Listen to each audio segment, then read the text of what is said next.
Same to you. Joining me now, Sean Spicer, Communications Director for the Republican National Committee. Good to see you, sir. 2,000 pages. And nothing we have seen yet, you heard Joe Johns, that really vindicates the governor or his staff. So the scandal continues for another day at least. Does that concern you? The longer this goes on, the more it may damage Christie's brand? Well, first, I want to just make clear, I'm not here as a Christie spokesman, but I do think that the example that the governor has exhibited is one that is frankly refreshing, in that mistakes do get made. We all acknowledge that. And how you handle that mistake is what matters. And what the governor did yesterday is what I think a lot of Americans are tired of politicians who don't follow that example, which is he got out there, he accepted responsibility, he took accountability, he made clear actions that righted the wrong, and he made it clear that he's going to continue to get to the bottom of it.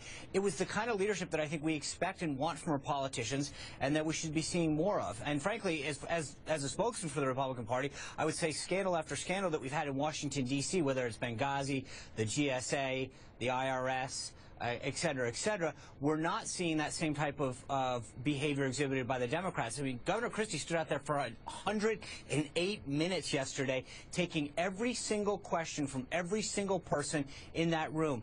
Governor Christie, the time that he spent at that podium was probably longer than the time that the Democrats have responded to all of those other aforementioned scandals combined. And there was a strategy behind that, I'm sure, to exhaust the media, meaning to get all of the questions out of the way at one point so that wouldn't continue to dog him as much as it can. And you said you're not a spokesman for him. I understand that, but he is very important to the Republican Party. He is the head of the Republican Governor's Committee, and so very important to the party. And then, of course, 2016 potential.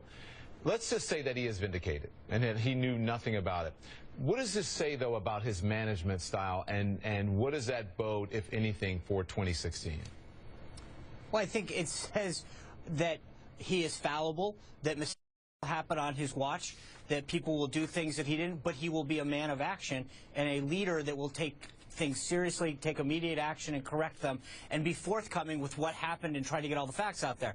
So I think that we continue to see that among our Republican governors going in with who face problems or look at solutions and take them head on and have an honest and fair dialogue with their constituents and with their voters, explain problems and deal with it like adults, which frankly is something that we've been lacking from the other side of the aisle in terms of how they address their problems. Sean Spicer, appreciate your time, sir. Have a good weekend. Thank you, Don. You too. Thank you. Still to come.